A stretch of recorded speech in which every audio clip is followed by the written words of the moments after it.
Good evening to all of you. Am I audible to you?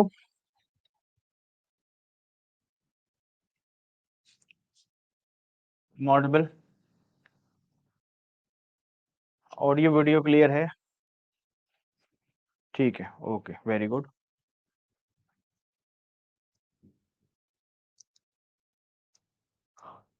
देखो, अगर बीच में कभी कभी ऐसा होता है किसी की वीडियो चली जाए, या कभी कभी ऐसा होता है कि किसी की ऑडियो चली जाए, तो वो सबसे पहले अपना रिफ्रेश करके एक बार चेक करें या रिजॉइन करें पहले, है ना? उसके बाद फिर प्रॉब्लम को कमेंट में लिखें, बट पहले खुद से रिफ्रेश करें या रिजॉइन करें, तो ऑडियो वीडियो आपकी सही हो जाएगी।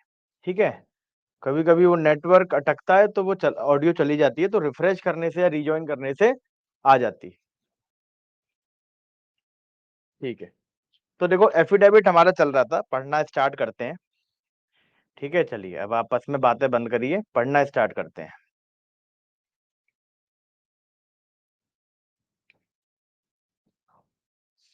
देखो,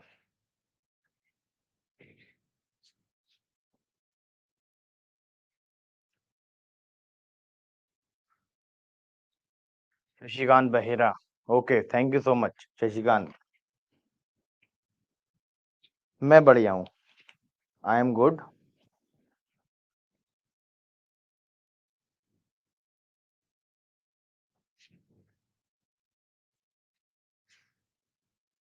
देखो,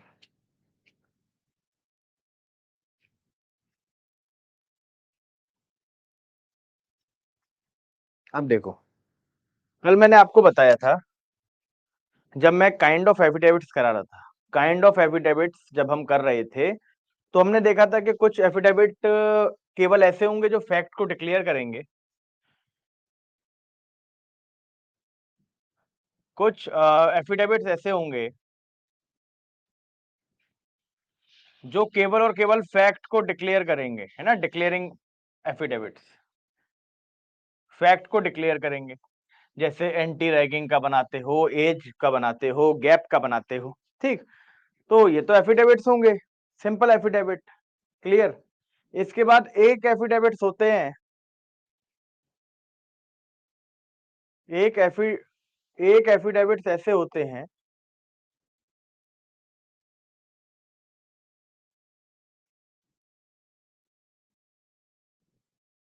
जो आप प्लीडिंग के साथ लगाते हैं। ठीक है, जो आप प्लीडिंग के साथ लगाते हैं, जैसे प्लेंट के सपोर्ट में लगाओगे, रिटन स्टेटमेंट के सपोर्ट में लगाओगे, रिजॉइंडर के सपोर्ट में लगाओगे, रेप्लिकेशन के सपोर्ट में लगाओगे। क्लियर? तो देखो, ये एफिडेविट किसी चीज को प्रूफ नहीं कर रहा। ठीक है, ये एफिडेविट किसी चीज को प्रूफ नहीं कर रहा।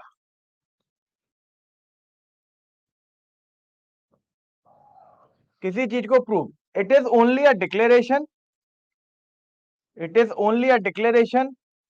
ठीक है, और ये केवल क्या कर रहा है? ये केवल जो डिक्लेयर किया है उसे सपोर्ट कर रहा है। जो डिक्लेयर किया है उसे क्या कर रहा है? सपोर्ट कर रहा है। क्लियर? तो ये प्रूफ ऑफ फैक्ट्स वैसे भी नहीं है। ये एफिडेविट प्रूफ ऑफ फैक्ट्स, जो फैक्ट को प्रूव करने के लिए तो वैसे भी इस्तेमाल नहीं किए जा रहे। ठीक, बट हमारे पास एक एफिडेविट कुछ एफिडेविट ऐसे हैं, हमारे पास कुछ एफिडेविट्स ऐसे हैं। क्लियर? एक एफिडेविट है ऑर्डर 18 रूल 4 का, और एक एफिडेविट हमारे पास है ऑर्डर 19। ये दोनों ऐसे हैं जो कैसे इस्तेमाल किए जा रहे हैं? As a proof of facts. As a proof of facts. Clear? ये दोनों एफिडेविट्स ऐसे हैं जो as a proof of fact इस्तेमाल किए जा रहे हैं। क्लियर? वो भी कहां पर? In a judicial proceedings. In a judicial proceedings. In a judicial proceedings. ठीक है, ये कल मैंने आपको हल्का हल्का बता दिया था।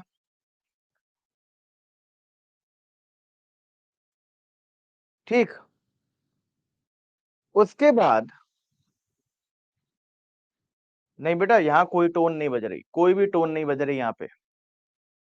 ठीक है, फोन तो मेरा जेब में पड़ा हुआ है और ये बिल्कुल शांत है।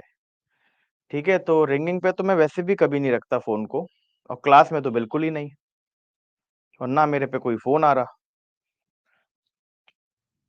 ठीक, देखो, तो हमें बता दी कि दो तरह के एफिडेविट ऐसे होते हैं जिसे हम as a proof of fact इस्तेमाल करते हैं, as a proof of fact.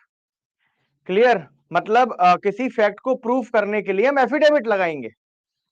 फिर मैंने आपको क्या बताया था? फिर मैंने आपको बताया था कि अब सपोज करिए कोई ट्रायल चल रहा है। ट्रायल में दो स्टेजेस होंगी, पहले प्लेंटिफ की स्टेज होगी, फिर डिफेंडेंट की होगी। सपोज करो इसने कोई विटनेस बुलाया, है ना। अब ये विटनेस हमेशा क्यों आता है? एविडेंस देने के लिए। भाई विटनेस क्या देगा? एविडेंस देगा। क्लियर? तो विटनेस का क्या होता है? विटनेस को जब एग्जामिन किया जाता है तो तीन स्टेज में किया जाता है: एग्जामिनेशन इन चीफ, ठीक है, क्रॉस एग्जामिनेशन, और री एग्जामिनेशन। री एग्जामिनेशन, ठीक है। तो मैंने ये बताया था कि ऑर्डर 18 का रूल 4, ऑर्डर 18 का रूल 4 ये कहता है कि जो भी एग्जामिनेशन इन चीफ होगा, this examination in chief shall be on affidavit, shell be on affidavit. मतलब ये जो एविडेंस देने की कोशिश कर रहा है, भाई विटनेस है तो एविडेंस देगा। एविडेंस कैसे दे रहा है? बोल के दे रहा है, या फिर एविडेंस कैसे दे रहा है? लिखित में दे रहा है। तो ये जो भी अपना स्टेटमेंट रिकॉर्ड कराएगा एग्जामिनेशन इन चीफ में, क्लियर, वो भी एक तरह से क्या माना जाएगा? एविडेंस माना जाएगा। और उससे हम क्या करने की कोशिश करेंगे? फैक्ट को प्रूव करने की कोशिश करेंगे। क्लियर? फैक्ट को प्रूव करने की कोशिश करेंगे। तो साहब ऑर्डर 18 रूल 4 ये कहता है कि साहब अगर किसी विटनेस का एग्जामिनेशन इन चीफ होगा तो वो एग्जामिनेशन ऑफ चीफ हमेशा कैसे होना चाहिए? एफिडेविट पे होना चाहिए। मतलब कोर्ट में कोर्ट में हमें पर्सनली जाने की आवश्यकता नहीं है अपने एग्जामिनेशन इन चीफ के लिए। हमें क्या करना पड़ेगा? हमें एफिडेविट उसका लगा के भेज देना है कि साहब मैं ये कहना चाहता हूं कि ए और बी के बीच में एक कॉन्ट्रैक्ट हुआ था और बी ने इस कॉन्ट्रैक्ट को ब्रीच कर दिया, ठीक है, और मैंने एज अ विटनेस करा था, उसे अटेस्ट किया था। क्लियर? उसे अटेस्ट किया था। सर जीडी की फ्री क्लासेस नहीं है क्या? बेटा मुझे क्या पता जीडी की, ठीक है। और शायद आपने कल क्लास मेरी करी नहीं। मैंने कहा मैं कुछ चीज समझा रहा हूं तो उस समय कमेंट मत लिखा करो। क्लास का फ्लो जो है तोड़ने में आपका सहयोग हो जाएगा। ठीक है बेटा, पीयूष टंडन अभी सिविल प्रोसीडिंग चल रही है तो सिविल प्रोसीडिंग पे ध्यान दो। क्रिमिनल में होता है नहीं होता है बात की बात, अभी सिविल पे ध्यान दो। ठीक है, कमेंट बीच में मत करा करो। मैं आपको पूरा मौका दूंगा हर टॉपिक के बाद, मैं आपको पूरा मौका दूंगा हर टॉपिक के बाद कि आप कमेंट कर सके, बट अभी चीजों को समझने की कोशिश करो। ठीक है, तो देखो, अगर अगर विटनेस कोई आ रहा है, वो उस विटनेस का जब भी एग्जामिनेशन इन चीफ होगा, वो एग्जामिनेशन इन चीफ कैसे होगा? एफिडेविट पे होगा। ठीक है, और फिर मैंने आपको एक बात बताई थी कि मान लो ये एफिडेविट पे नहीं हो रहा होता, अगर ये एफिडेविट पे नहीं हो रहा होता, मान लो ये कोर्ट में पर्सनली आके क्या देता? स्टेटमेंट देता, तो क्या ये स्टेटमेंट ऐसे ही एज अ एविडेंस एडमिट हो जाता क्या? नहीं। क्लियर? भाई पहले इस स्टेटमेंट का क्या होता? क्रॉस करता, जो अपोजिट पार्टी है वो क्या करती? क्रॉस करती। क्रॉस करने के बाद इसका अगर जरूरत पड़ती तो री एग्जामिनेशन होता। री एग्जामिनेशन के बाद इस स्टेटमेंट को क्या किया जाता? एविडेंस की तरह एडमिट कर लिया जाता। ठीक है, क्या करा जाता? After the effective cross examination ये स्टेटमेंट एविडेंस की तरह एडमिट कर लिया जाता। ठीक है, जिससे हम क्या करते? फैक्ट को प्रूफ करते। अब ये कह रहा है कि साहब विटनेस विटनेस का जब एग्जामिनेशन इन चीफ होगा तो वो पर्सनली कोर्ट में आके देने की आवश्यकता नहीं है, वो एफिडेविट पे भी उसे क्या कर सकता है, एफिडेविट लगा के उसे भेज सकता है कि साहब ये मेरा एफिडेविट है, यानी कि मैं जो बोल रहा हूँ सत्य बोल रहा हूँ, ए और बी का कॉन्ट्रैक्ट हुआ था और बी ने इस कॉन्ट्रैक्ट को ब्रीच कर दिया, ये मैं स्टेटमेंट देना चाहता हूं कोर्ट में। क्लियर, अपने एग्जामिनेशन इन चीफ में तो आने की आवश्यकता नहीं पड़ेगी।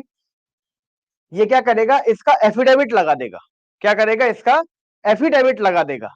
क्लियर, अब साहब एफिडेविट से आपने एग्जामिनेशन चीफ करा लिया। क्लियर, अब बची ये दोनों स्टेजेस, यानी कि अब इसी विटनेस का क्रॉस किया जाएगा और फिर री एग्जामिनेशन करा जाएगा। तो ये दोनों, क्योंकि देखो बिना क्रॉस एग्जामिनेशन के भले ही उसने एफिडेविट पे दिया है चीफ, ठीक है, भले ही उसने बिल्कुल ओथ पर दिया है ना, एफिडेविट लगा के चीफ दिया है, बट बिना क्रॉस एग्जामिनेशन करे ये एफिडेविट क्या है, मतलब ये जो एग्जामिनेशन इन चीफ है ये किसी भी काम का नहीं, बिना क्रॉस एग्जामिनेशन करे ये किसी भी काम का नहीं है। क्लियर, तो देखो अगर किसी कोई भी विटनेस है तो उसके ये 3 स्टेजेस ऑफ एग्जामिनेशन होने ही होने हैं। एग्जामिनेशन इन चीफ कैसे होगा, एफिडेविट पे, फिर उसके बाद विटनेस को बुलाया जाएगा पर्सनली क्रॉस करने के लिए और री करने के लिए। तो ये कैसे होंगे, ये होंगे पर्सनली, ठीक है, ये कैसे होंगे, ये होंगे पर्सनली, कहां पर, कोर्ट में, पर्सनली इन कोर्ट। क्लियर, तो क्रॉस एग्जामिनेशन होने के बाद, क्रॉस एग्जामिनेशन होने के बाद ये एफिडेविट क्या कर देगा, एडमिसेबल हो जाएगा और फैक्ट को प्रूव कर सकता है। ठीक है, क्योंकि साहब देखो अगर मैं नॉर्मल बात करूं तो section 1 of Indian evidence act ये कहता है कि साहब हमारे पास जो मतलब जो एफिडेविट होता है इसे एविडेंस नहीं माना जाएगा। क्लियर, वहीं पर मैंने ये बताया आपको कि सीपीसी का ऑर्डर 18 रूल 4 ये कहता है कि अगर आपने एफिडेविट दिया है किसका, एग्जामिनेशन इन चीफ का, तो after the proper cross, after the proper और effective cross examination this affidavit will be considered as evidence, this affidavit will be considered as evidence.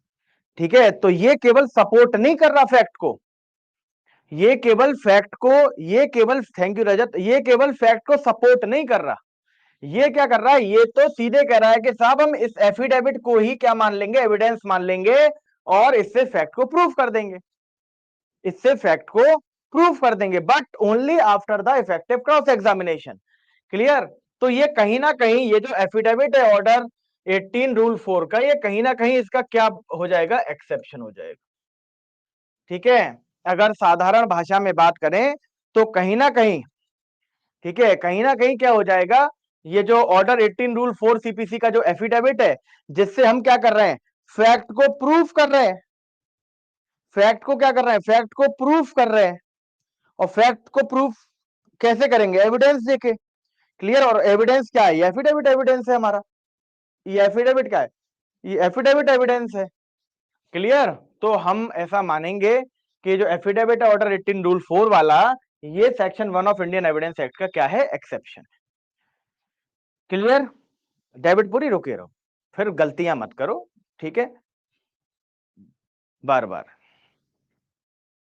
अभी रुक जाओ रुक जाओ रुक जाओ, ये सारी चीजें क्लियर होंगी, पढ़ाने दो पहले, है ना। अमन, अमन, अब देखो अपराधी कौन है बताता हूं, अमन, डेविड पुरी और अशरोज शर्मा, अर्पित, ये अपराधी हैं आपकी क्लास के जो बीच में मैसेज कर रहे हैं। क्लियर, तो आगे देखो, और जो जो इन्होंने पूछा है ना सब आगे क्लियर होने वाला है, तो थोड़ा बस पेशेंस रखिए। बस आप मुझे बताइए कि ये चीज क्लियर हुई आपको, ये चीज क्लियर हुई, ये दोनों चीजें क्लियर हुई, बताओ।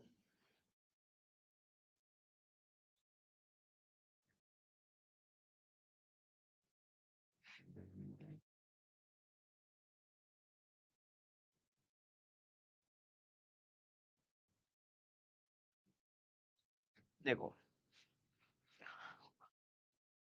अब देखो, अब देखो ट्रायल चल रहा था, ट्रायल चल रहा था। देखो मैं आपको एक और बात बता दूं कि ये सीपीसी है, सीपीसी में जो स्टार्टिंग का 30% पोर्शन है ना, उसमें 70% टाइम जाता है। जितना भी टाइम हम पूरे सीपीसी का लगा के चलते हैं ना, ध्यान रखना हमेशा ये बात, सीपीसी में जो स्टार्टिंग का 30% कॉन्सेप्ट है ना, they are very very technical, very very important. मतलब टेक्निकल के साथ ये टफेस्ट चीज है सीपीसी में। तो सीपीसी का स्टार्टिंग का 30% जो सिलेबस है ना, जो मैंने लिखवाया है, उसके हिसाब से बता रहा हूं।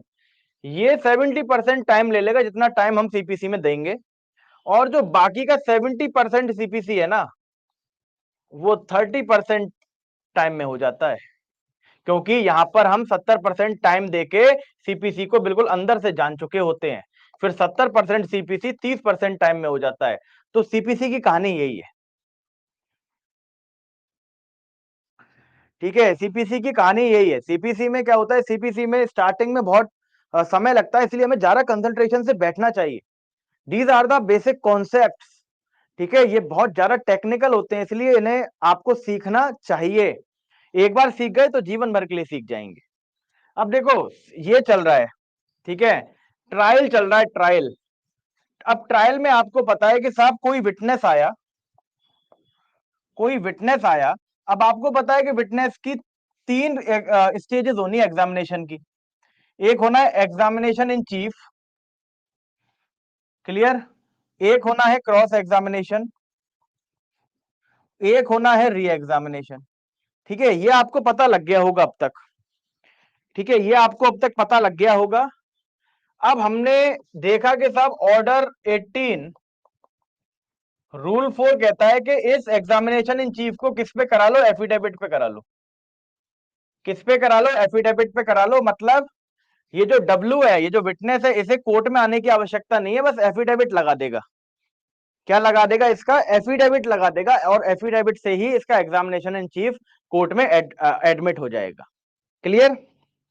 इसके बाद आपको पता है कि साहब इसका डब्ल्यू का क्या होना है, विटनेस का क्या होना है, क्रॉस होना है और री होना है।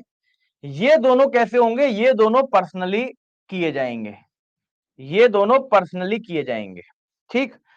अब मुझे आप एक बात बताइए,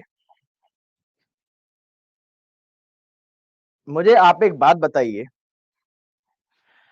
कि देखो इसमें तो क्या है, इसमें तो होता क्या है, देखो एग्जामिनेशन इन चीफ थोड़ा प्रैक्टिकली समझो।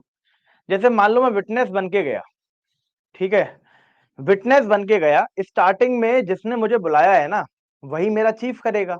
मान लो मैं कोर्ट के सामने खड़ा हूं, तो अभी क्या है ना, अभी मुझे कोई एग्जामिनेशन इन चीफ में कोई रोकने टोकने वाला नहीं है, कोई क्रॉस क्वेश्चनिंग करने वाला नहीं है, तो मेरे हाव भाव बिल्कुल बदलेंगे नहीं, मैं जो रट के आया हूं बोल दूंगा। क्योंकि एग्जामिनेशन इन चीफ तो वो कराएगा जिसने बुलाया है, उसने मुझे पहले से ही सिखा रखा है कि तुम, मैं ये पूछूंगा तुम ये बोलना, मैं ये पूछूंगा तुम ये बोलना, मैं ये पूछूंगा तुम ये बोलना।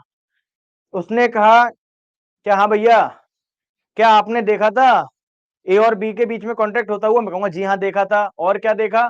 कि साहब ए और बी का कॉन्ट्रैक्ट हो रहा था, बी बहुत जो है वैसे भी बहुत फ्रॉड इंसान है, ऐसा मुझे लगता है, और जब ए ने अपना प्रॉमिस पूरा कर दिया, बी ने इस कॉन्ट्रैक्ट को ब्रीच कर दिया। ठीक है, तुम्हें कैसे पता? साहब मेरे सामने ये सारी चीजें मेरे सामने हुई है। कोई क्रॉस क्वेश्चनिंग करने वाला व्यक्ति नहीं है, कोई क्रॉस क्वेश्चनिंग करने वाला व्यक्ति नहीं है। तो मैं जो रट के आया हूं वो बोल दूंगा, मैं जो रट के आया हूं वो बोल दूंगा, ठीक है। बट जब क्रॉस एग्जामिनेशन किया जाएगा, तो क्या होता है ना, जब इंसान झूठ बोल रहा होता है और झूठ बोलने पर अगर कोई उससे क्रॉस क्वेश्चनिंग करे, है ना, तो होता क्या है कि उस पे जवाब बनाने के लिए उसे समय लगता है। और जब वो जवाब बनाने के लिए अपने दिमाग को दौड़ाता है ना, तो उसके हाव भाव बदलते हैं, उसके चेहरे के एक्सप्रेशन बदलेंगे, हाव भाव बदलेंगे, घबराएगा। मान लो क्रॉस क्वेश्चनिंग कर करके जब आप फंसाते जाओगे, तो वो क्या करेगा? घबराएगा, क्लियर, घबराएगा।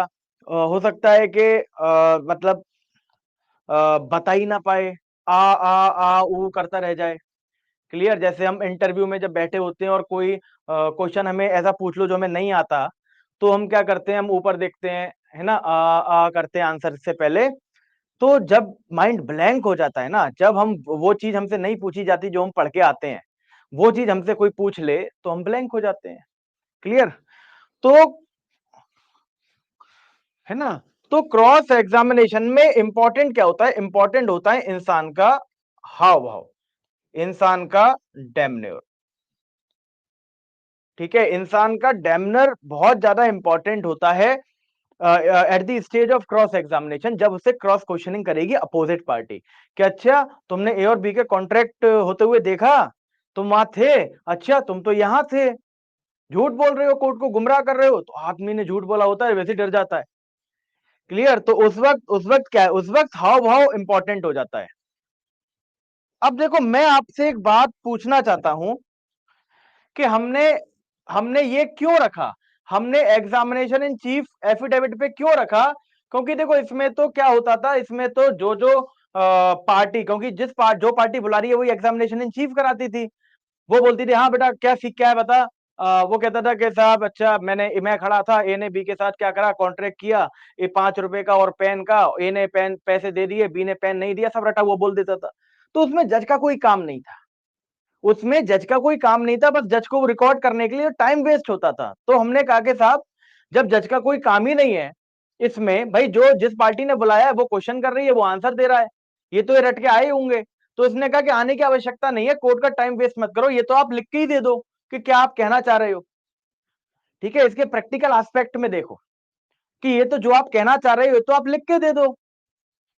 तो कोर्ट का टाइम बचाने के लिए हमने, to save the time of the court, to save the time of the court, क्योंकि इतनी पेंडेंसी है सिविल केसेस में, तो हमने कोर्ट का टाइम बचाने के लिए एग्जामिनेशन इन चीफ एफिडेविट पे कर दिया कि एफिडेविट पे जमा कर दो, हम मान लेंगे एफिडेविट को, एविडेंस मान लेंगे, कोई दिक्कत नहीं है।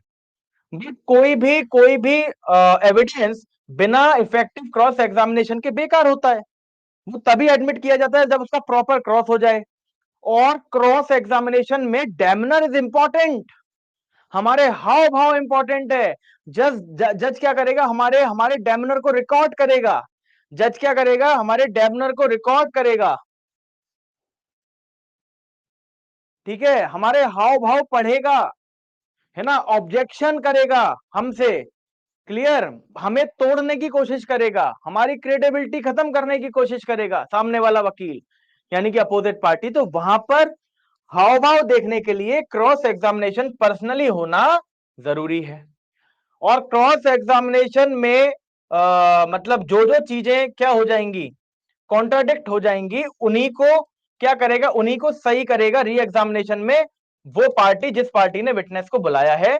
तो साहब हमने ये मान लिया कि साहब ये दोनों स्टेजेस क्या है, ये दोनों स्टेजेस ऐसी स्टेजेस हैं जहां पर विटनेस का डेमनर रिकॉर्ड करना इंपॉर्टेंट हो जाएगा, जिससे ये पता पड़ेगा कि वो सच बोल रहा है या झूठ बोल रहा है, वो कहीं बनावटी एविडेंस तो नहीं दे रहा, वो कहीं ये सारे एविडेंस सीख कर तो नहीं आया।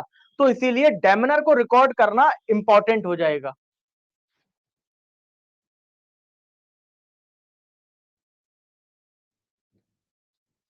हाँ बेटा, ठीक है, अब तुमने मैसेज तो कर दिया है प्रीति कुमारी, मतलब आप रोक नहीं पाए अपने आप को। जब मैं कुछ समझा रहा हूं बीच में कमेंट मत। ठीक है, आपका क्वेश्चन मैंने पढ़ लिया, आंसर मैं बताऊंगा पर बाद में ही। ठीक है, तो इससे अच्छा होगा कि मुझे बाद में ही क्वेश्चन करो।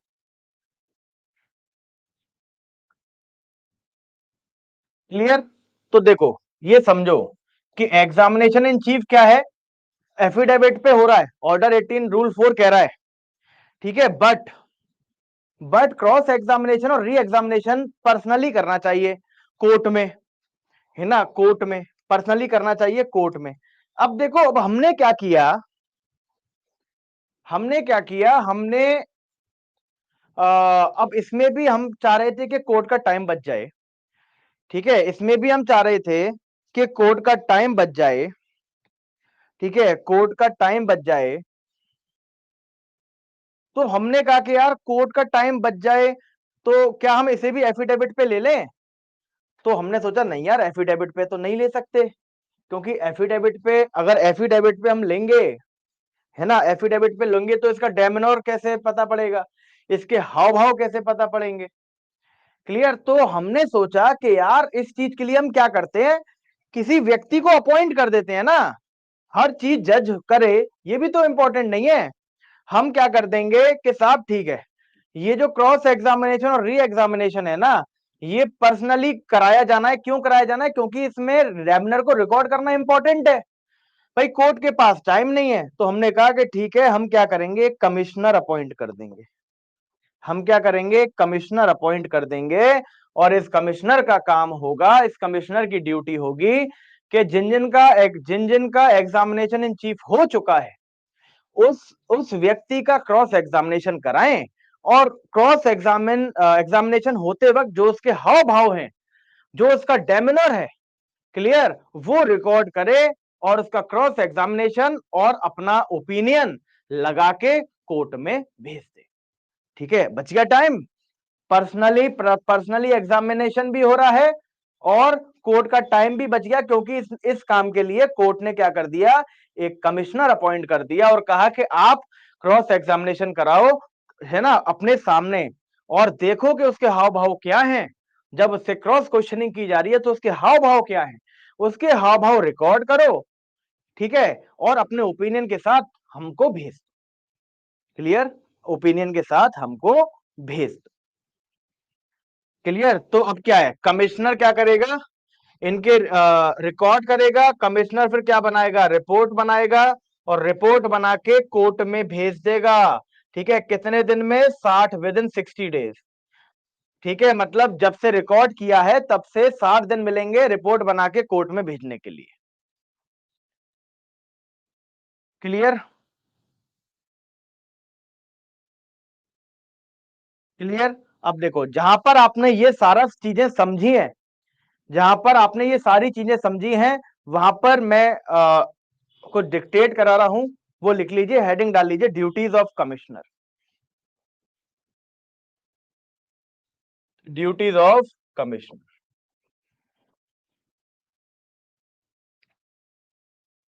Duties of commissioner. लिखो,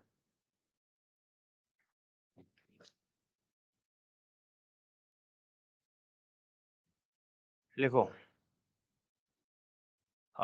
थैंक यू सिरिल मेसी। नहीं नहीं, अलग, ये कोर्ट कमिश्नर्स होते हैं ना, इम्पैनल्ड कोर्ट कमिश्नर इन्हें बोलते हैं। चलो ड्यूटी लिखो, पहली ड्यूटीज ऑफ कमिश्नर लिखो, पहली ड्यूटी लिखो, प्लीज राइट फर्स्ट पॉइंट। इस हेडिंग में फर्स्ट पॉइंट लिखिए।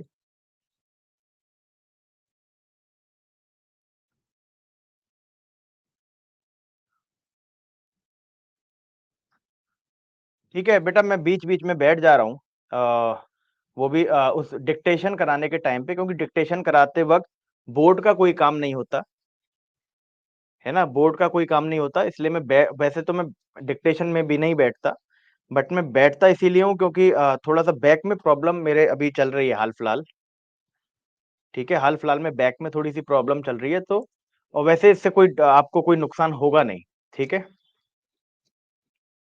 चलो please right first point, duties of commissioner में पहला पॉइंट। नहीं नहीं बेटा, पेज कार थोड़ी है ये।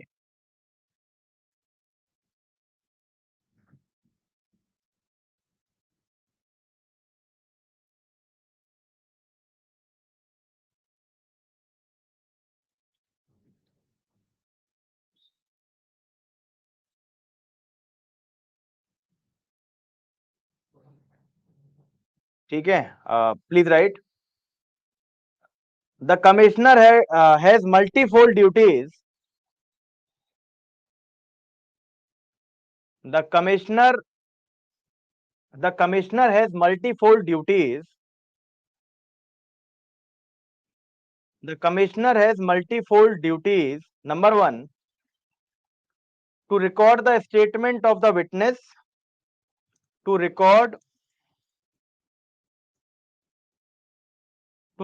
the statement of the witness, to record the statement of the witness in the cross examination and re examination.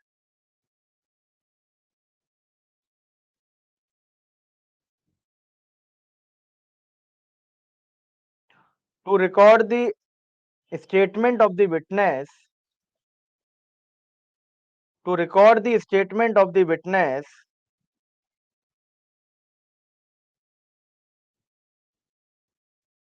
in the cross examination and re-examination, in the cross examination in and re-examination, in the cross examination and re-examination. Second point लिखिए, second point,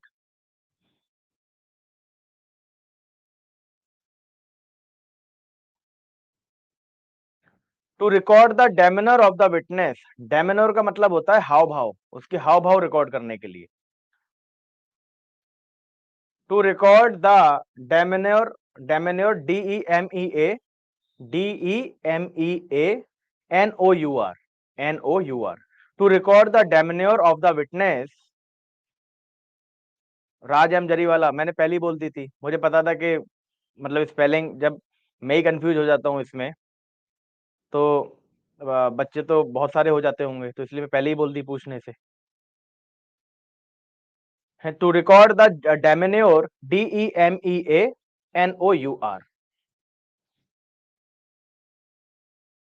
the demeanor of the witness is important, the demeanor of the witness is important, the demeanor of the witness is important for the court to decide, for the court to decide, for the court to decide the trustworthiness of the witness, court to decide the trustworthiness of the witness, the trustworthiness of the witness.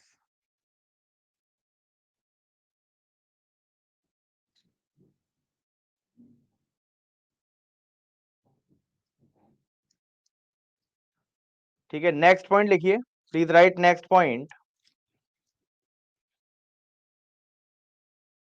Please right next point.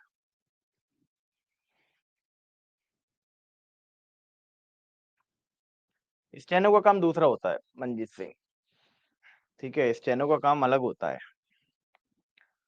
As far as possible, as far as possible,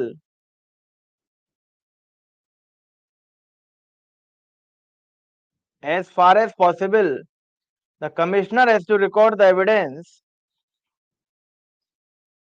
as far as possible, as far as possible, as far as possible, the commissioner has to record the evidence, the commissioner has to record the evidence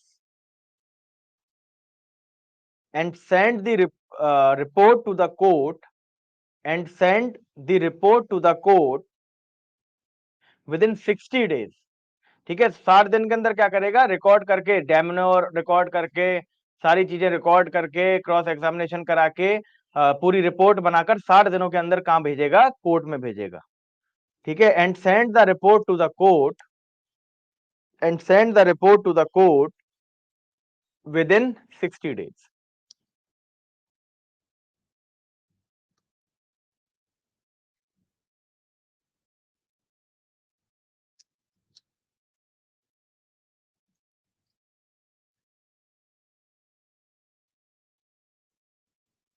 Vinay best, as far as possible, as far as possible, the commissioner has to record the evidence, the commissioner has to record the evidence and send the report to the court within 60 days। ठीक है, after the recording of evidence, मतलब after the recording of cross examination. ठीक है, next लिखो, next point लिखिए, next point,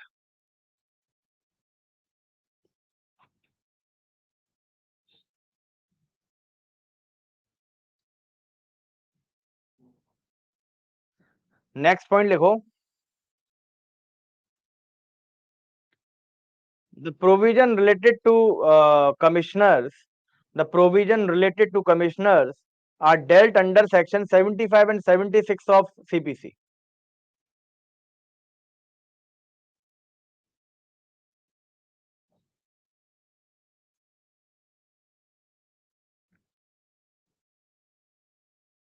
The provision related to commissioner are dealt under section 75 and 76 of CPC.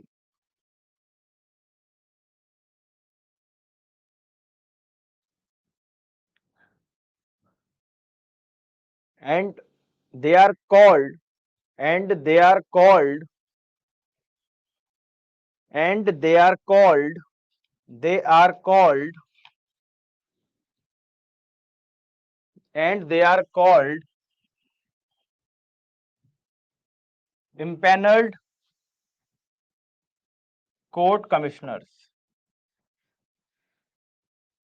Impaneled court commissioners of district court. Impaneled court commissioner of district court. And they are called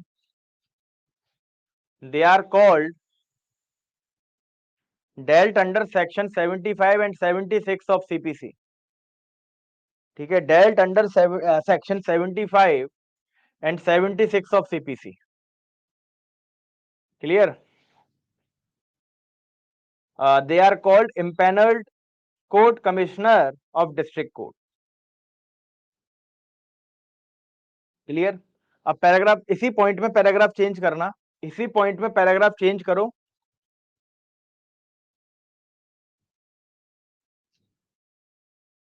इसी point में paragraph change करो. लिखो the high court और district court the high court or district court recommends the panel of commissioner the high court or district court recommends the panel of commissioner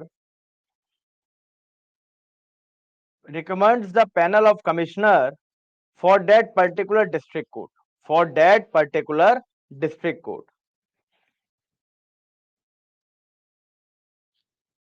These commissioners will be advocates.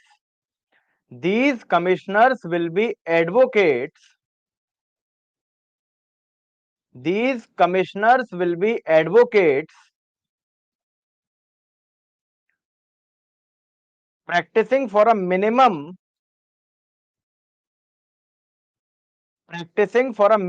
period of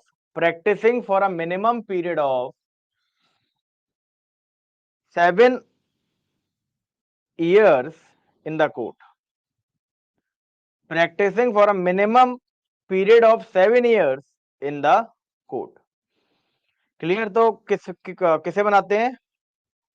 जो advocates होते हैं, जो 7 साल से उसी court में practice कर रहे होते हैं, उन्हीं एडवोकेट्स में से क्या करते हैं, नाम रिकमेंड कर देते हैं. ठीक है, और उन्हीं को क्या करते हैं, कमिश्नर, इंपैनल्ड कोर्ट कमिश्नर बना देते हैं. काम उनका क्या होता है कि क्रॉस एग्जामिनेशन को रिकॉर्ड करना, क्रॉस एग्जामिनेशन कराना. ठीक है, क्रॉस एग्जामिनेशन कराना,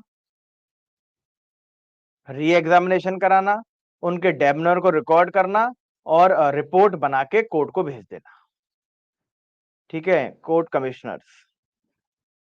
गवर्नमेंट एडवोकेट्स अलग चीज है ना, ये सब चीजें अलग हैं. राज जरीवाला, मोहन प्रकाश, ये सब चीजें अलग है ना. अभी मैं जिस नाम से पढ़ा रहा हूं उस नाम से आप याद करिए, समय आने पर मैं आपको बता दूंगा कौन क्या है.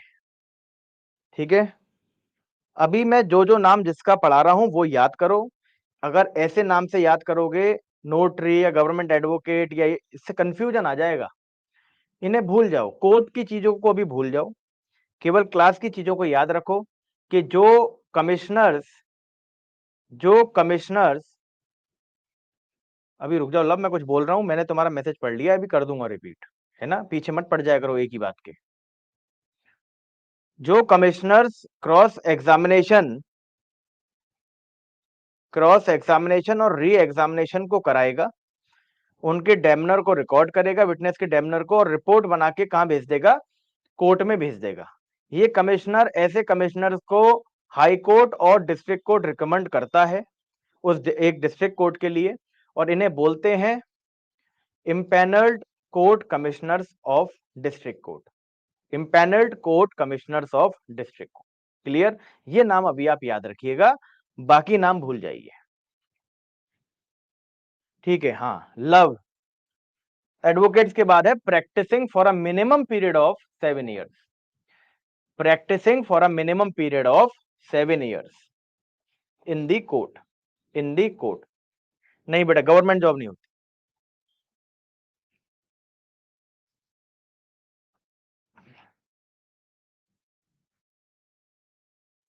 क्लियर? इतना क्लियर आपको? बताओ अब।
ठीक है, इतना क्लियर हो गया आपको?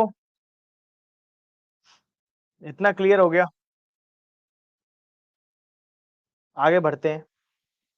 ठीक है, आगे बढ़ते हैं। ठीक, अब देखो, अब क्या होता है, ये ने होता क्या है कि ये अब दो तरह से रिकॉर्ड कर सकते हैं। ये जो इम्पैनल्ड कमिश्नर्स होते हैं, ये जो इम्पैनल्ड कमिश्नर होते हैं, दो तरह से रिकॉर्ड कर सकते हैं, या तो कोर्ट में ही बैठ के, ठीक है, या तो कोर्ट में ही बैठ के, या फिर इन्हें एक सेपरेट ऑफिस प्रोवाइड करा दिया जाता है। ठीक है, ये जो कोर्ट कमिश्नर्स होते हैं, इन्हें एक सेपरेट ऑफिस प्रोवाइड करा दिया जाता है, एक चैम्बर प्रोवाइड करा दिया जाता है, जहां पर ये रिकॉर्डिंग ऑफ एविडेंस करते रहते हैं। क्लियर? बट ये कोर्ट में भी क्या कर सकते हैं, कोर्ट में भी रिकॉर्डिंग ऑफ एविडेंस कर सकते हैं, मतलब विटनेस का क्रॉस एग्जामिनेशन और री एग्जामिनेशन करा सकते हैं। बट अक्सर होता क्या है कि कोर्ट फिर उससे डिस्टर्ब होता है, कोर्ट में डिस्टरबेंस होती है, तो ज्यादातर क्या होता है कि वो सेपरेट ऑफिस में उसका क्रॉस एग्जामिनेशन और री एग्जामिनेशन चलता रहता है। क्लियर? और वो रिपोर्ट बना के 60 दिन में कोर्ट भेज देता है। क्लियर? चलो लिखो, अगला पॉइंट लिखो, ये सब पॉइंट है। अगला पॉइंट लिखो, next point, they will do the report, they will do the recording. हाँ कोमल, हाँ, है ना, डिस्ट्रिक्ट कोर्ट में होंगे। ठीक है, आगे लिखो, they will do the recording, they will do the recording either in a separate office, they will do the recording either in a separate office or in some corner of the courtroom itself, or in some corner of the courtroom itself, or in some corner of the courtroom itself. हाँ, उसी में अगला point है ये, और in some corner of the courtroom itself. But normally, but normally, but normally the courtroom is avoided, but normally the courtroom is avoided for recording,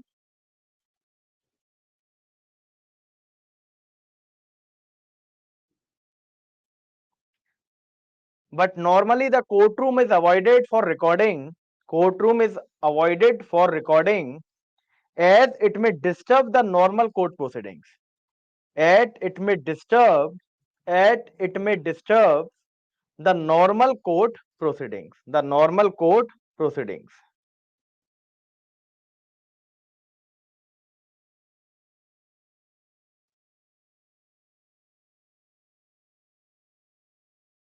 ठीक है, अब देखो, अब बिल्कुल कोर्ट का टाइम बच गया हर तरह से। भाई कोई भी सिविल केस हो, in every civil case order 18 rule 4 कहता है कि साहब every examination in chief shall be on affidavit, है ना। तो भाई एग्जामिनेशन इन चीफ तो कैसे हो जाएगा, एफिडेविट पे हो जाएगा, क्लियर। बट वो जो उसने एफिडेविट पे एग्जामिनेशन इन चीफ दिया है, बिना क्रॉस एग्जामिनेशन के वो एविडेंस नहीं कहलाएगा। तो उसका क्रॉस एग्जामिनेशन करना जरूरी है, उस विटनेस का क्रॉस एग्जामिनेशन करना जरूरी है, और क्रॉस एग्जामिनेशन में उसका डेमनर देखना जरूरी है। तो इस वजह से क्रॉस एग्जामिनेशन और री एग्जामिनेशन पर्सनली होने चाहिए। तो कोर्ट का वहां भी टाइम वेस्ट ना हो, तो कोर्ट क्रॉस एग्जामिनेशन और री एग्जामिनेशन को कराने के लिए कमिश्नर अपॉइंट कर देती है। अब कमिश्नर क्या होता है कि वो क्रॉस एग्जामिनेशन कराता है और री एग्जामिनेशन कराता है, डेमनर को रिकॉर्ड करता है विटनेस के, और सबकी रिपोर्ट बना के कोर्ट में भेज देता है। ये सारी चीजें उसे करनी होती हैं 60 दिनों के अंदर। इसके अलावा अगर कोई प्रॉपर केस है, मतलब कोई अर्जेंट केस, कोई इंपॉर्टेंट केस है, हाई प्रोफाइल केस है, जहां पर बहुत ज्यादा क्या बहुत ज्यादा क्या रहने की क्या बोलते हैं उसे, मतलब बहुत ज्यादा चौकन्ना रहने की आवश्यकता है, वहां पर उन प्रॉपर केसेस में कोर्ट कमिश्नर द्वारा रिकॉर्डिंग ना करा के स्वयं खुद भी क्रॉस एग्जामिनेशन और री एग्जामिनेशन अपने सामने करा सकता है। हाँ, कोई सेंसिटिव केस है, अलर्ट रहने की जरूरत है, तो वो कमिश्नर से रिकॉर्ड ना करा के, ठीक है, खुद भी क्या करा सकता है, अपने सामने क्रॉस एग्जामिनेशन करा के और डेमनर खुद रिकॉर्ड कर सकता है, क्लियर। तो ये मैंडेटरी नहीं है कि कमिश्नर द्वारा रिकॉर्डिंग होनी चाहिए, ठीक है, बट क्या है कि जनरली कमिश्नर द्वारा रिकॉर्डिंग ही की जाती है, बट प्रॉपर केसेस में कोर्ट कोर्ट खुद से अपने सामने भी क्रॉस एग्जामिनेशन और री एग्जामिनेशन करा सकता है। Is this clear to all of you?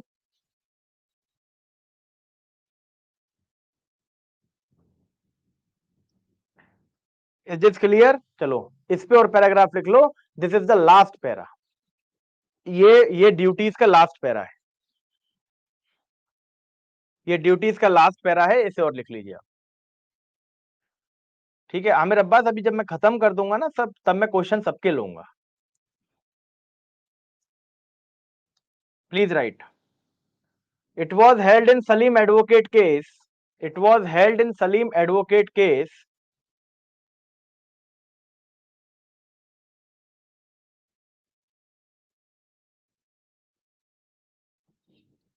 it was held in Salim advocate case that in the matters of cross examination and re-examination, in the matters of cross examination and re-examinations, in the matters of cross examination and re-examination, the court has the discretion, the court has the discretion,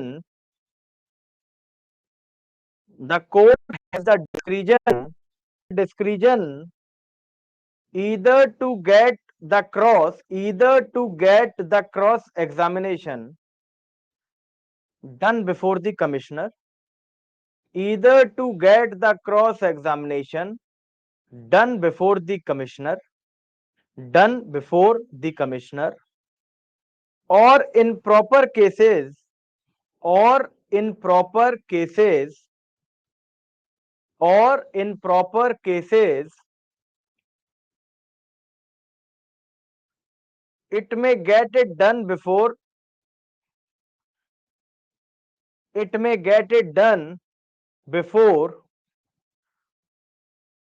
it own self also, it own self also। ठीक है, एक और बार दोबारा से बोल रहा हूं।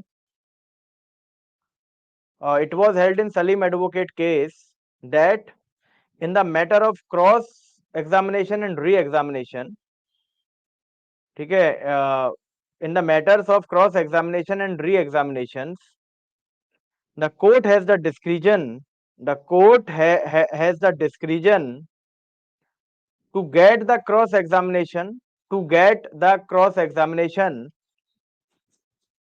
to get the cross examination done before the commissioner, done before the commissioner,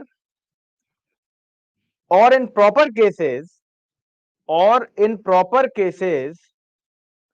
it may get it done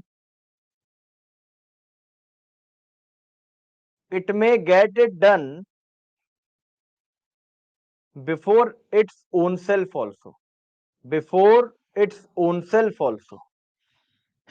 Before its own self also. बेटा अपना रिफ्रेश कर लो, एक बार रिफ्रेश और रीजॉइन कर लो, यहां से क्लियर है। अपना एक बार रिफ्रेश कर लीजिए या रीजॉइन कर लीजिए।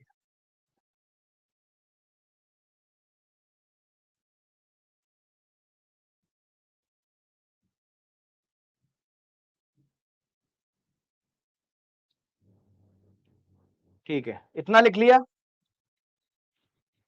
इतना लिख लिया बेटा। मैं नंबर सेव करा ही नहीं रहा पॉइंट, है ना, नंबर सेव करा ही नहीं रहा, मैं तो नेक्स्ट नेक्स्ट पॉइंट बोल रहा हूँ बस। बस ये लास्ट पॉइंट था। ठीक है, और क्या लिखा था, it may get it done before its own self also.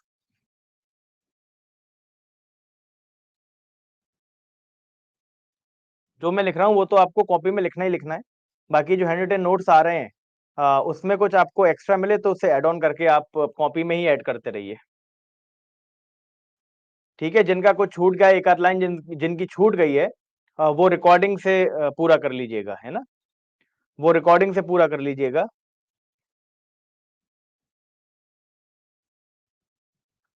ठीक है, लास्ट लाइन का मतलब है कि वैसे तो उसने कमिश्नर को रखा हुआ है रिकॉर्ड करने के लिए, क्रॉस एग्जामिनेशन री एग्जामिनेशन कराने के लिए, बट अगर कोई अर्जेंट कोई इंपॉर्टेंट केस होगा, प्रॉपर केस लेगा, प्रॉपर केस होगा, तो उसमें खुद भी अपने सामने वो क्रॉस एग्जामिनेशन और री एग्जामिनेशन करा सकता है।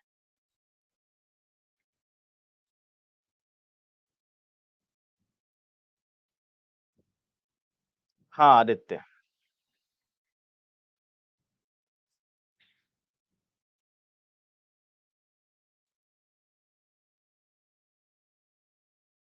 ये बेटा कॉन्ट्रैक्चुअल होता है, एक एक साल के लिए रिन्यू होता है बार बार।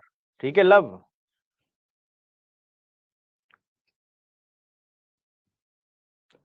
सलीम एडवोकेट बार एसोसिएशन, मैंने स्टार्टिंग में लिखवाया था केस का नाम, स्टार्टिंग में केस का नाम लिखवाया था आपको, Salim advocate bar association versus union of India.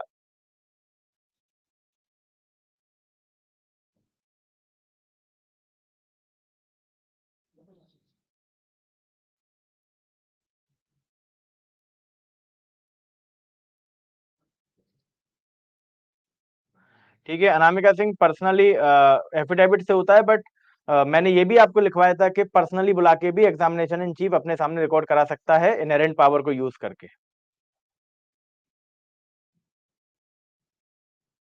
हाँ, केवल रश्मि पांडे केवल सिविल के लिए होते हैं। ठीक है, अब आप पूछ लो, अगर इस पैराग्राफ में कोई दिक्कत है। प्रीति आप कुछ पूछ रही थी, आप भी पूछ लीजिए। ठीक है, सैलरी ऑब्वियसली सैलरी मिलता है बेटा, कितना मिलता है ये नहीं पता मुझे।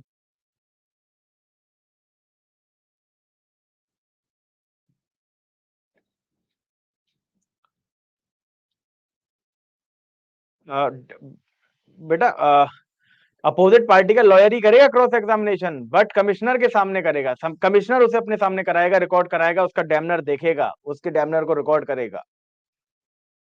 निशा कंदारी।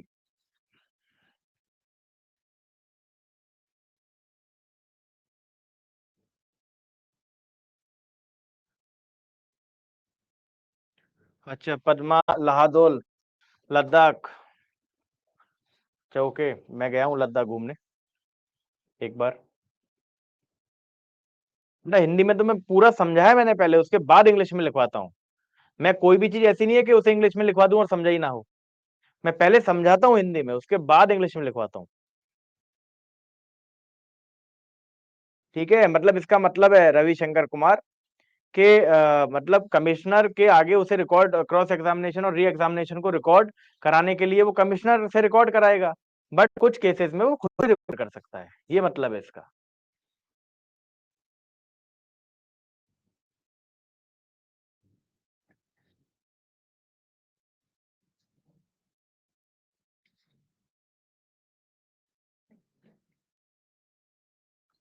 हाँ मतलब हमें नेसेसरी नहीं है, बट क्या हुआ क्या है कि ऑर्डर 18 रूल 4 ने से मैंडेटरी कर दिया है ना, तो करना ही करना है। बट हाँ, कोर्ट अगर प्रॉपर केसेस में इनहेरेंट पावर को यूज करके एग्जामिनेशन इन चीफ अपने सामने भी करा सकती है प्रीति कुमारी, ये है।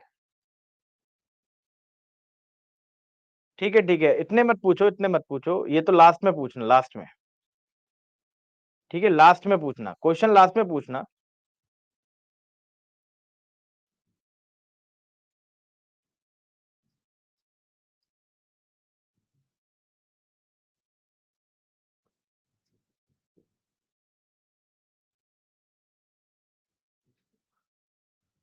आमिर अब्बास बेटा पूछ सकता है, वो पूछ सकता है ना, बट क्या है कि वो इसमें इंटरफेयर करता नहीं है ना, इंटरफेयर इसमें करता नहीं है, क्योंकि होता क्या है कि जज जब उसकी रिपोर्ट को देखता है ना, क्रॉस एग्जामिनेशन देखता है, तो जज के पास वहां पर पावर है उसे रीसमन करने की और री एग्जामिन करने की, है ना। तो अगर कोर्ट को ऐसा कुछ लगता है कि यार बीच में इससे ये क्वेश्चन और पूछने चाहिए, तो उसे रीसमन करके उसे री एग्जामिन कर लेगा, है ना। तो वो इनजस्टिस नहीं हो पाएगा, क्योंकि ऐसे प्रावधान ऑलरेडी हमारे पास एविडेंस और सीआरपीसी में है, सॉरी सीपीसी और एविडेंस एक्ट में है।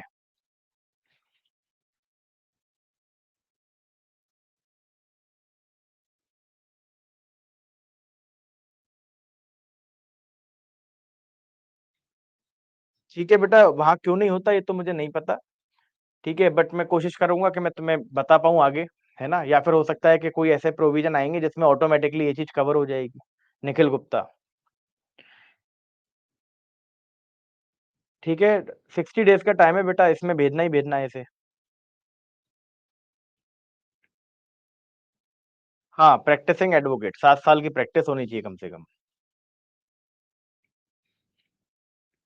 सेम डे भी हो सकता है, बट नॉर्मली सेम डे नहीं होता है। ठीक है,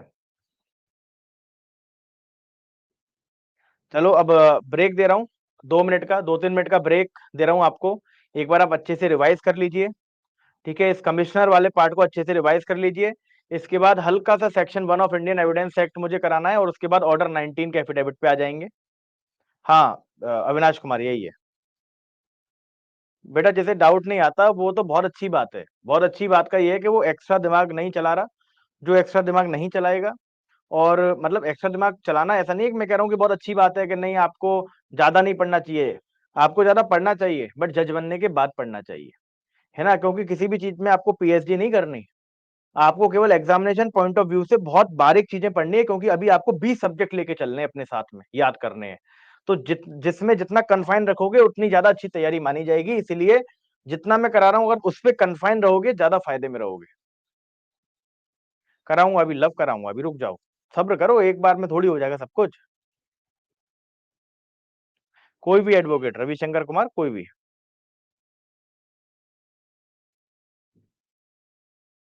ठीक है, so let's take a break of 2-3 minutes, then we will continue our new topics. कोई बात नहीं, इस बार सूर्य प्रताप आपका निकल जाएगा, बेफिक्र रहिए। नहीं बेटा, वीक नहीं है आप, बढ़िया हैं, होशियार हैं, और अक्लमंद हैं कि आप उतना ही मतलब अपने दिमाग को इसी पे कन्फाइन रखो जितना मैं आपको करा रहा हूँ, तो आपका एग्जाम ज्यादा जल्दी निकल जाएगा।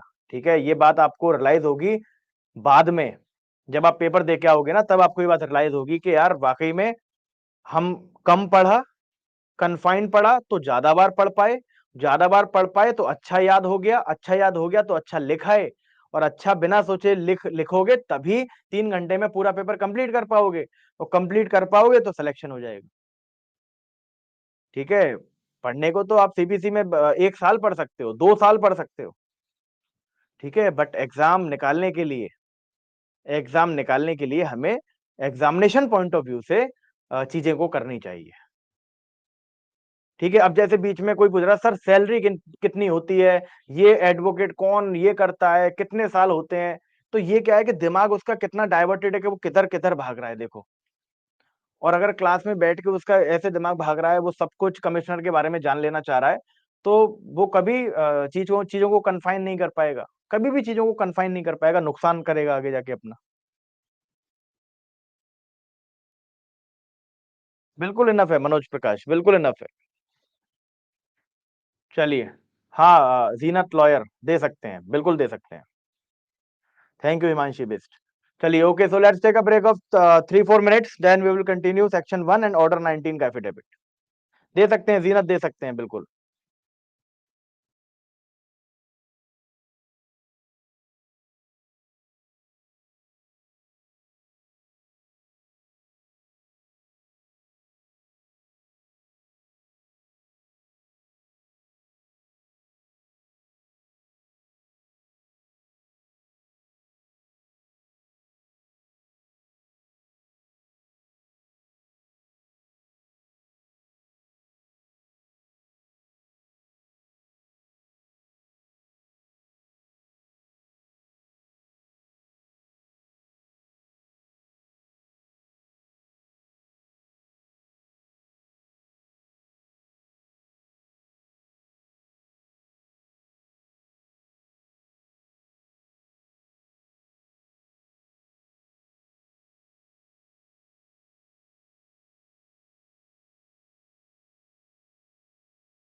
चलिए,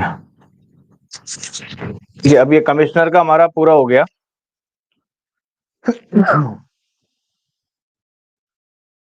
कमिश्नर हमारा हो गया पूरा, ठीक है। अब देखो, ऑर्डर 18 रूल 4 का एफिडेविट हमने कर लिया। ऑर्डर 18 रूल 4 का एफिडेविट क्या था? अब देखो, पहले देखो आप ऑर्डर 19 के एफिडेविट, ठीक है। ऑर्डर 19 के एफिडेविट को देखो। ऑर्डर 19 का एफिडेविट क्या बात करता है?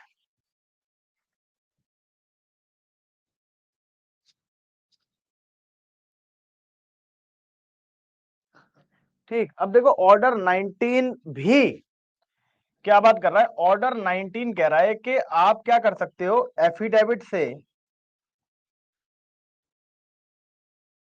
मतलब कोर्ट आपको क्या लिखता है? कोर्ट आपको अलाउ कर सकती है, कोर्ट आपको अलाउ कर सकती है कि आप एफिडेविट के थ्रू किसी भी फैक्ट को प्रूव कर सकते हैं।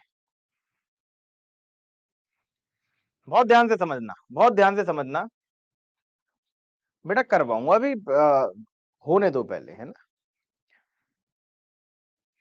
ठीक है, आज खत्म हो जाएगा, कोशिश करूंगा आज खत्म कर दूं, ठीक है, वरना कल स्टार्टिंग में खत्म हो जाएगा और दूसरा टॉपिक स्टार्ट कर लेंगे कल ही। मैं कह रहा हूं कि कोर्ट आपको अलाउ कर सकती है कि एफिडेविट के द्वारा किसी भी फैक्ट को आप प्रूफ कर सकते हो, ठीक है। अब देखो यहां भी, ये भी किसका एक्सेप्शन है? सेक्शन 1 का, section 1 of Indian evidence act. क्योंकि सेक्शन 1 ऑफ इंडियन एविडेंस कहता है कि साहब कोई भी affidavit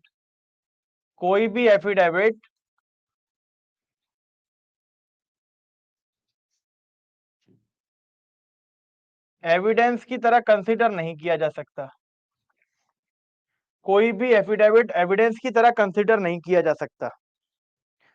clear?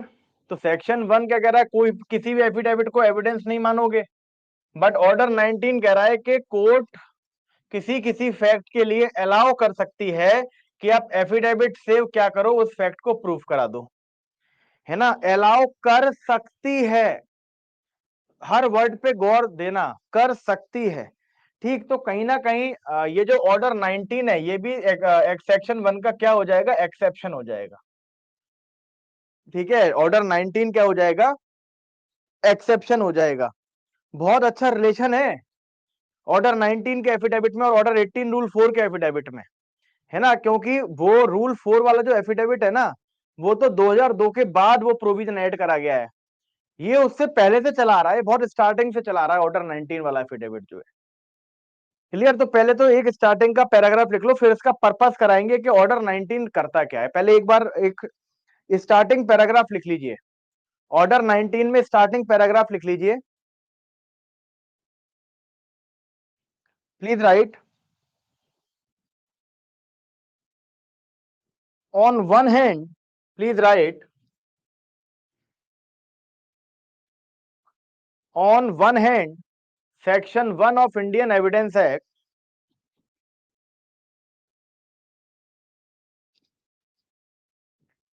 on one hand section 1 of Indian Evidence Act clearly says that clearly says that clearly says that affidavit is not an evidence, affidavit is not an evidence, clearly says that affidavit is not an evidence, whereas order 19 declares that whereas order 19 declares that whereas order 19 declares that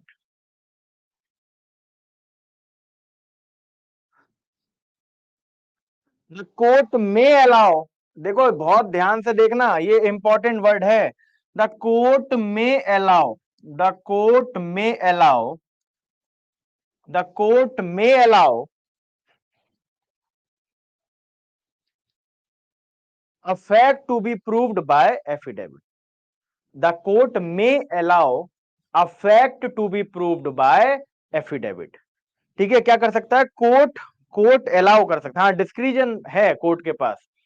court चाहे तो examination in chief को affidavit पे लेके prove करा सकता है। Clear? Thus order 19 act as, thus order 19 act as, thus order 19,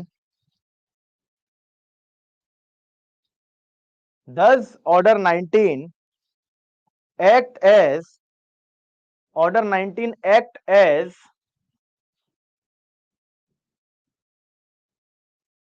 order 19 act as,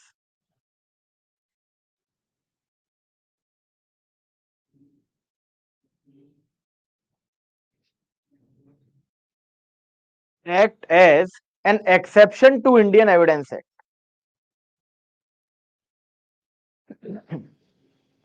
Act as an exception to Indian Evidence Act. And since it is an exception, and since it is an exception, and since it is an exception, it should be used rarely, it should be used rarely,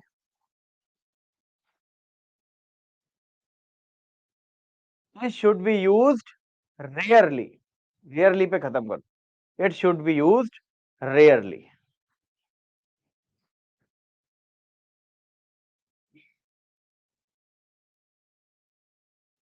देखो, अब देखो जब हम purpose की बात करते हैं कि साहब इसका पर्पस क्या है ऑर्डर 19 का लाने का, ऑर्डर 19 को पहले क्यों लाया गया, मतलब कोर्ट को ऐसी पावर क्यों दी गई कि वो किसी एफिडेविट को अलाउ, मतलब वो किसी एफिडेविट के through proof of fact allow कर सके, किसी एफिडेविट के थ्रू प्रूफ ऑफ फैक्ट क्या कर सके, अलाउ कर सके। ऐसा ऐसा पर्पस क्या है, ऑर्डर 19 को लाया कहां गया? बीएसए लिख सकते हो, लव है ना, बीएसए लिख सकते हो। ठीक, तो देखो देखो जब हम विटनेस की बात करते हैं ना, तो दो प्रकार के विटनेस हमारे सामने आते हैं। एक होता है बहुत फॉर्मल विटनेस, ठीक है, जिसे हम ऑब्जेक्टिव विटनेस भी बोलते हैं, ऑब्जेक्टिव विटनेस। एक होता है informal witness, informal witness, clear, जिसे हम सब्जेक्टिव विटनेस बोल सकते हैं।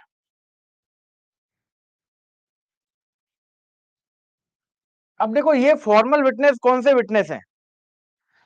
ये फॉर्मल विटनेस वो विटनेस है जो जो बदल नहीं सकते बाद में जाके। जैसे मान लो कोई मेडिकल रिपोर्ट आनी है, कोई medical report, medical report explain करेगा डॉक्टर, ठीक है, कोई मेडिकल रिपोर्ट आना है, ठीक है, कोई साइंटिफिक एक्सपर्ट है, अपना साइंटिफिक क्या देना चाहता है, साइंटिफिक ओपिनियन देना चाहता है, ठीक है, साइंटिफिक कौन देगा, साइंटिफिक एक्सपर्ट, साइंटिफिक एक्सपर्ट, भाई जो जो हमेशा वही बताएगा पूरा एक्सप्लेन करके कि साहब ये रही रिपोर्ट, ये रिपोर्ट है, ये कहती है कि ये ठीक है, जो है इसकी मृत्यु गला घोटने से हुई है। क्लियर? दीज आर द कोई medical expert, these are the formal witnesses, these are the objective witnesses. मतलब ऑब्जेक्टिव का मतलब ये होता है कि कभी जो कभी बदलेगा नहीं आगे चल के, ठीक है, जो कभी बदलेगा नहीं। यहां पर क्या होता है ना, कोई मेडिकल एक्सपर्ट आ रहा है, कोई साइंटिफिक एक्सपर्ट आ रहा है, तो वो फैक्ट पे बात करेगा, जो रिपोर्ट कहेगी वही बात करेगा। क्लियर? तो इनका क्या होता है, इनका डेमिनोर इंपॉर्टेंट नहीं होता, ऐसे विटनेसेस का डेमिनोर क्या नहीं होता, डेमिनोर इंपॉर्टेंट नहीं होता, ठीक है। बट जो इनफॉर्मल विटनेस होते हैं ना, सब्जेक्टिव विटनेस, सब्जेक्टिव विटनेस का मतलब है कि मान लो कोई आई विटनेस है, कोई आई विटनेस क्लियर, जो अपने आंखों देखी बताना चाहता है ना। अब भाई वो किसी साइंटिफिक चीज पे तो निर्भर नहीं है, वो किसी रिपोर्ट पर निर्भर नहीं है, वो किसी मशीन पर निर्भर नहीं है। वो तो कह रहा है साहब मैंने देखा है ना। तो मैंने देखा है तो झूठ भी तो बोल सकता है, झूठ भी तो बोल सकता है। तो यहां पर क्या हो जाता है, यहां पर किसी भी विटनेस का डेमनर इंपॉर्टेंट हो जाता है, किसी भी विटनेस का डेमनर इंपॉर्टेंट हो जाता है। ठीक है, तो दो तरह के विटनेस होते हैं, दो तरह के विटनेस। ठीक, अब कोर्ट क्या करता है, कोर्ट ट्रायल को स्पीड अप करने के लिए, कोर्ट ट्रायल को स्पीड अप करने के लिए कहता है कि साहब आप क्यों आ रहे हो कोर्ट में, आपका कोर्ट में आने का कोई औचित्य नहीं है कि आप मेरे सामने आके अपने एविडेंस को रिकॉर्ड कराओ, नहीं। अरे आप तो सिंपल एफिडेविट लगा के भेज दो कि साहब ये रिपोर्ट है, इस रिपोर्ट को देखकर मैं ये कहना चाहता हूं, एफिडेविट पे लिख के भेज दो। भाई you are the formal witness, you are the formal witness, objective witness है आप बदलोगे थोड़ी। आप तो भाई आके अपनी मेडिकल रिपोर्ट ही तो पढ़ोगे, वो साइंटिफिक रिपोर्ट जो मशीन द्वारा रिपोर्ट आई है वही तो रिपोर्ट पढ़ोगे आके। तो आके जब रिपोर्ट पढ़ोगे तो टाइम वेस्ट करने की आवश्यकता क्या है, अपनी और हमारी दोनों की। क्लियर, तो आप क्या करो, आप क्या करो, आप एफिडेविट लगा के भेज दो। आपका जो एग्जामिनेशन इन चीफ है ना, ये जो फॉर्मल विटनेसेस है इनका एग्जामिनेशन इन चीफ एफिडेविट द्वारा ले लिया जाएगा। बाद में जब क्रॉस होगा तो आ जाइएगा आप, कम से कम एक बार आना तो बच जाएगा, एक बार आना तो बच जाएगा।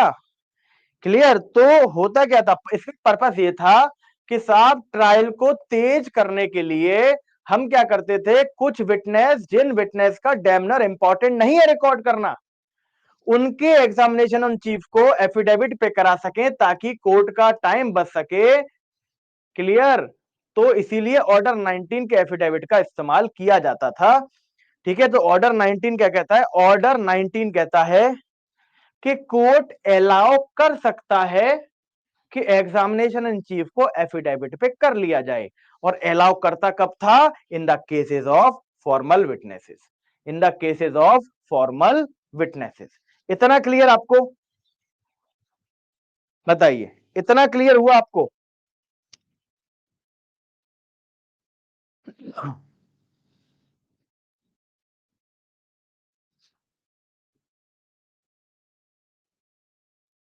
ठीक है, अब देखो, अब और जब ऑलरेडी ऑर्डर 19 हमारे पास था, फिर हमने ऑर्डर 18 रूल 4 हम क्यों लेके आए, है ना। और इन दोनों में, इन दोनों में क्या रिलेशन है ना। तो कहीं ना कहीं आपको लग रहा होगा दोनों सेम ही तो बात कर रहे हैं। ऑर्डर 19 पे भी एग्जामिनेशन इन चीफ एफिडेविट पे हो रहा है, और ऑर्डर 18, ऑर्डर बेटा एक बार सपना कुमारी सिंह, एक बार रिकॉर्डेड देखकर कोशिश करना समझने की, ना आए तो कल पूछना। ठीक है, एक बार और ऑर्डर 18 रूल 4 भी यही कर रहा है, एग्जामिनेशन इन चीफ एफिडेविट पे करा रहा है। तो इनमें क्या रिलेशन है, वो रिलेशन मुझे बस आपको बताना है, फिर एफिडेविट का टॉपिक हमारा कवर हो जाएगा, और फिर हम आ जाएंगे गेटवे टू द सीपीसी यानी सेक्शन 9 प्लस ज्यूरिसडिक्शंस पे, जो कि अपने आप में बहुत टेक्निकल, बहुत इंपॉर्टेंट और बहुत बड़ा कॉन्सेप्ट है।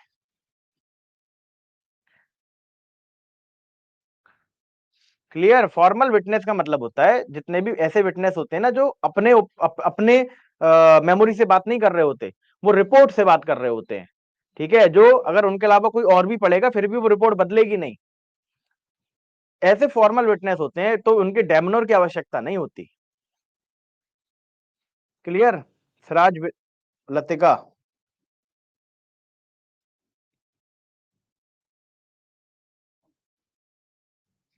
हाँ मतलब थर्ड ओपिनियन वाले, एक्सपर्ट ओपिनियन वाले भी और फॉर्मल विटनेस में आ सकते हैं। मेजर डिफरेंस ये है कि वो अपनी पर्सनल मेमोरी पे बात करता है, इनफॉर्मल विटनेस जो उसने देखा है, जो उसने परसीव किया है। फॉर्मल विटनेस बात करता है कि रिपोर्ट क्या बोल रही है। बेरेक्ट से बेटा कराऊंगा, बट कराऊंगा तब जब पहले ये पूरा कंप्लीट हो जाएगा। दोनों आपको ऑर्डर पढ़ाऊंगा, सेक्शन 75 76 पढ़ाऊंगा, सब पढ़ाऊंगा बेरेक्ट से, बट पहले कॉन्सेप्ट क्लियर हो।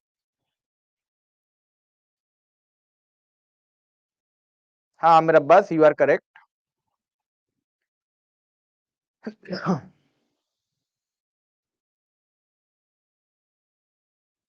हाँ, ज्यादातर सारे फॉर्मल, तहसीलदार से तुम वो ला रहे हो, है ना, तहसीलदार का कोई लगना है, किसी उसके लिए, किसी विल के लिए, किसी बैनामे के लिए कोई एविडेंस लगना है, वो भी एफिडेविट पे आएगा।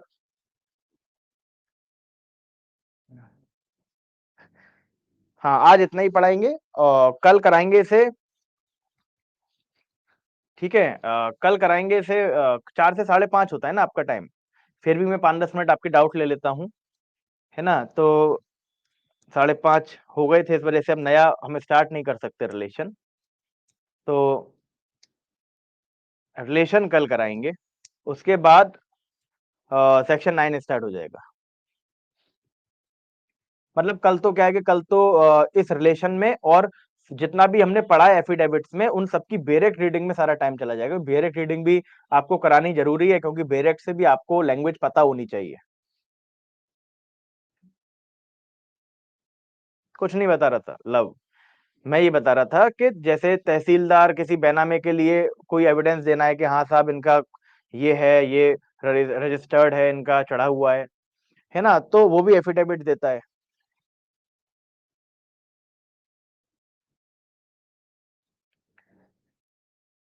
हर्षिता शंकर, बेटा पता नहीं क्यों पेंडेंसी है, मुझे नहीं पता, शायद झगड़े ज्यादा हो रहे हैं। ठीक है, क्या, और देखो पेंडेंसी इसलिए भी है, अ, हमारे पास लैक ऑफ रिसोर्सेज है, हमारे पास इंफ्रास्ट्रक्चर नहीं है। ठीक है, इंफ्रास्ट्रक्चर 2.5-3 3 साल में 100-200 वैकेंसी आ रही हैं, तो क्यों आ रही हैं? क्योंकि इंफ्रास्ट्रक्चर नहीं है सरकार के पास, तनख्वाह देने को नहीं है, घर देने को नहीं है, तो इसलिए कम जज बन रहे हैं, कम जज बन रहे हैं तो कम निपटारा हो रहा है। ठीक है, कर लो भर्ती, कर लो 5-5 हजार जज, जज हर स्टेट में, फिर देखते हैं कैसे पेंडेंसी रहती है। पर 5 हजार जज के लिए 5 हजार जज, क्योंकि जज एक हाई पोस्ट है, ज्यादा पर्क, ज्यादा सैलरी, क्वार्टर सब मिलेगा, तो 5 हजार जज को सरकार संभालेगी कैसे, उन्हें रखेगी कैसे, है ना, इस वजह से पेंडेंसी। उतना स्ट्रेंथ ही नहीं है ना कोर्ट में, स्ट्रेंथ ही नहीं है। इंफ्रास्ट्रक्चर जाके देखो कोर्ट्स कैसे हैं, आप कोर्ट में जाने का मन नहीं करेगा आपका। आशुतोष शर्मा 18-19 ऑर्डर में क्या डिफरेंस है, ये तो मैं कल बताऊंगा ना। आप पूछ रहे हो, आज पूछ रहे हो, मैंने जबकि 2-3 बार पहले ही बता दिया कि कल मैं इनका डिफरेंस, इनका रिलेशन कराऊंगा।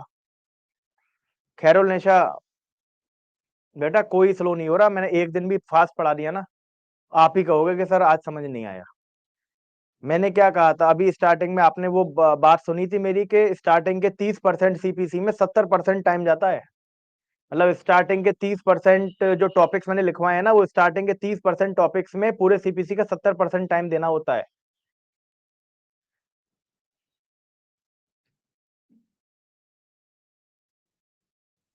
वत्सल अभी कराऊंगा मैं ऑर्डर 19, तो बेटा स्टार्ट किया है, तो वो कल कल पूरा होगा, कल के बाद पूछना। टाइम पे वैकेंसी बेटा तभी तो नहीं आ रही क्योंकि इंफ्रास्ट्रक्चर ही नहीं है।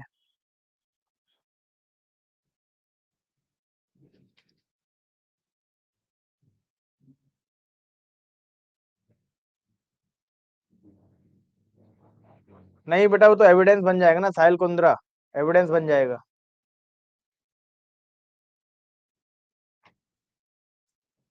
बेस्ट रहेगी मीनाक्षी भारद्वाज, इंग्लिश के लिए बेस्ट है, यूपी बोर्ड की 10th 12th की।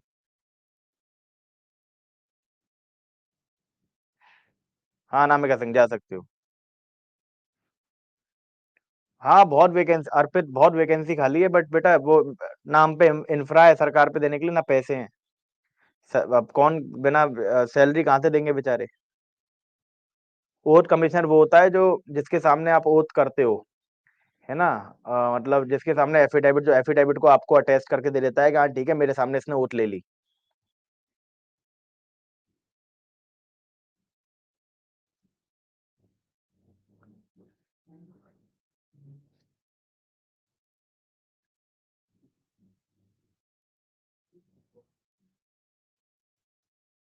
कर सकते हो मीनाक्षी भारद्वाज, कर सकते हो इंग्लिश में, कर सकते हो अटेम्प्ट, कोई दिक्कत नहीं है।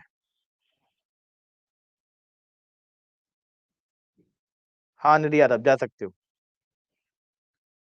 ठीक है, thank you Ankita Gupta.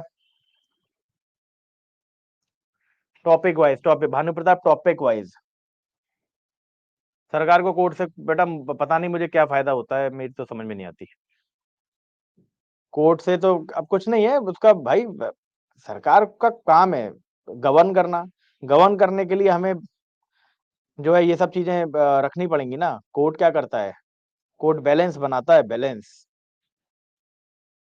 Crux note ठीक है, मैं बोल दूंगा, आप एक बार मैनेजमेंट से बोलिएगा अर्पित क्रक्स नोट्स के लिए।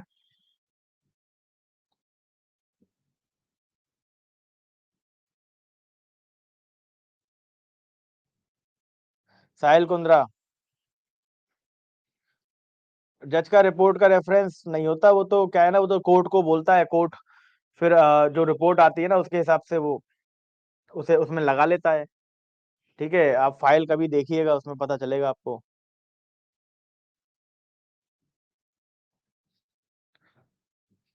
चलिए मैं एक बार रिमाइंड करा दूंगा मैनेजमेंट को। चलिए okay then, thank you so much. Thanks to all of you. एक बार जितना आज कराया मैंने उतना ढंग से आप रिवाइज कर लीजिएगा। रिवीजन इंपॉर्टेंट है, याद रखना, रिवीजन जितना ज्यादा कर लोगे उतना ज्यादा होगा। Thank you Lokesh Khatri. ठीक है Vinay, thank you so much. Okay, thanks to all of you. Okay, thank you. Zoom meeting बता दूंगा मैं।